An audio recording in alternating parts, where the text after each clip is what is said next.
In the past, we've always looked at monetary poverty. But poverty, like we know, has different faces, different intensity, and different causes.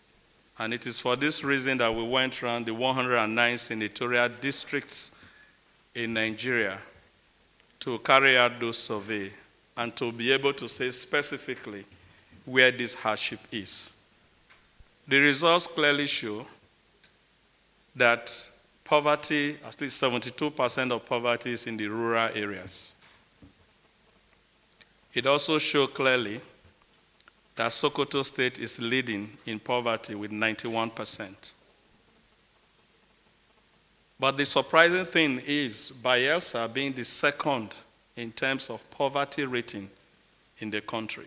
So you see, the issue is not about availability of money, but it has to do with the application of money. In the course of working on the National Development Plan, we looked at previous plans and say, why didn't they do as much as was expected? We also looked at the issues of the National Social Investment Program of government. Government is putting out, at the federal level, putting out so much money, but we are not seeing a reflection, so much a reflection in terms of money that is being put out in alleviating poverty, which is one of the reasons the government also put in place the National Poverty Reduction with Growth Strategy. But if the government, federal government, puts the entire income that it earns into all of this without some form of complementarity from the state governments in playing their part, it will seem as if we are throwing money in a pond. Because the governors basically are only functioning in their state capitals. And democracy that we preach about is delivering the greatest good to the greatest number of people. And from our demography, it shows that the greatest number of our people live in the rural areas. But the governors are not working in the rural areas. Right now, 70% of our people live in the rural areas. They produce 90% of what we eat. And unfortunately, 60% of what they produce is lost due to post-harvest losses. It does not get to the market.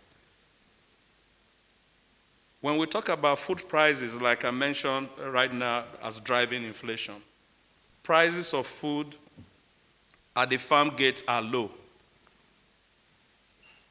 But when you now take it to the urban areas, you find that the prices are high due to supply chain disruptions, lack of infrastructure to take them there.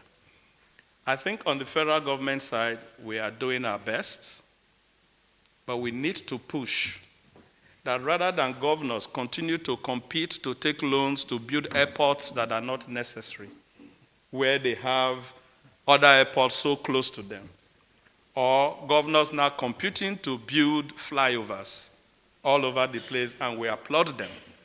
They should concentrate on building rural roads so that the farmer can at least get their product to the market.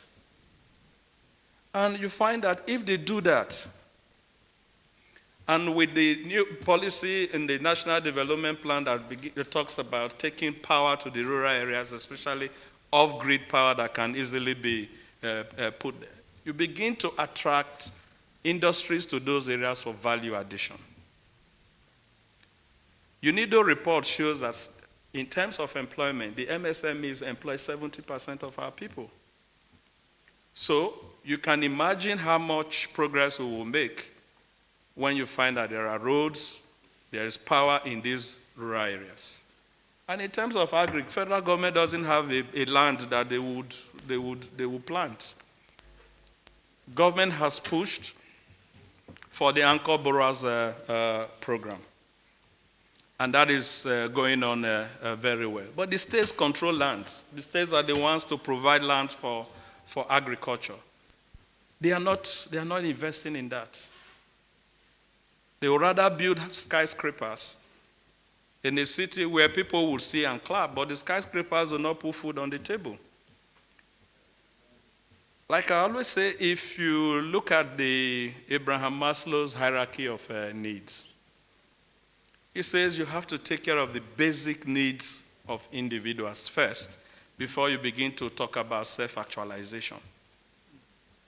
So we need to take care of the issues of food, nutrition, housing, and clothing for our people before we begin to think of how to go to the moon and begin to build flyovers and airports in the state capital. That is the missing link, which we need to push so that we will be able to catalyze growth.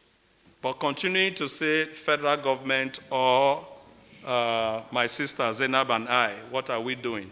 We are doing our part, and I'm sure Wike told you guys about monies that we released, over 500 billion to the oil-producing states, and I've seen some disclaimers from the states saying the small money they are getting on a monthly basis, and some are giving some half-truths of what they have received. We need to hold them accountable so that together we all can grow our economy. Thank you.